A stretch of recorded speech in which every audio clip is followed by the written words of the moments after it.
Back now to our top story. Canada's Transportation Safety Board said today that it has obtained visas for two of its investigators to enter Iran.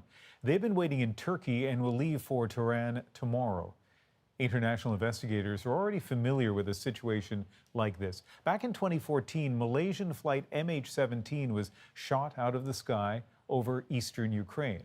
Now, in both cases, planes were taken down by missiles.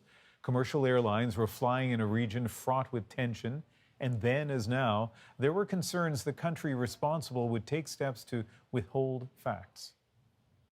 And joining us from New York is Michael Bociurkiw, a Canadian global affairs analyst. He was a monitor for the Organization for Security and Cooperation in Europe at the site of the MH17 crash. Now, Michael, one big difference here, of course, is that Iran has taken responsibility. Did take them a few days, but why do you think they've come forward and said, yes, we did this?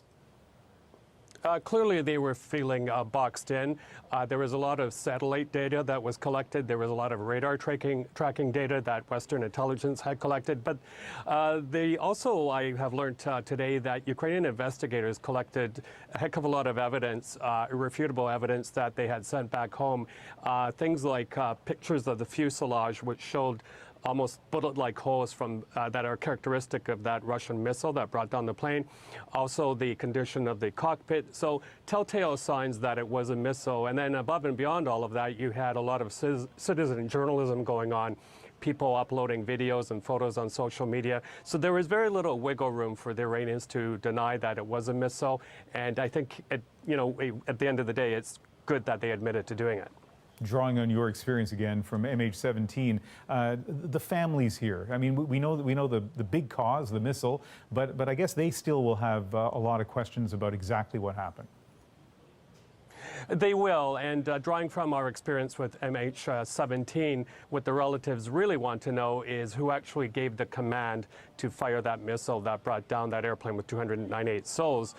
We do know that the missile in the MH17 case came from Russia, was fired from a Russian rebel-controlled field, and then that missile was returned. So the big question for, I think, relatives from Canada and elsewhere will be, how did this happen? Who gave the command? And most importantly, at the end of the day, how can this be avoided in the future? So, speaking to that issue, Ukraine International Airlines, as I understand it, has said it won't be changing procedures in terms of its decision to fly in these kinds of conditions. What's your reaction to that?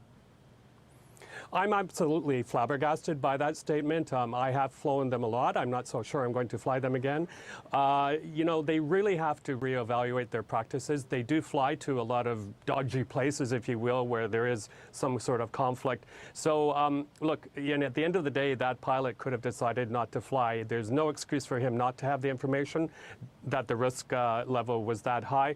But sometimes, airlines and Ukrainian International, we know, is under financial pressure. Sometimes they cut corners and allow those flights to go. And that was the wrong decision to make in this particular case.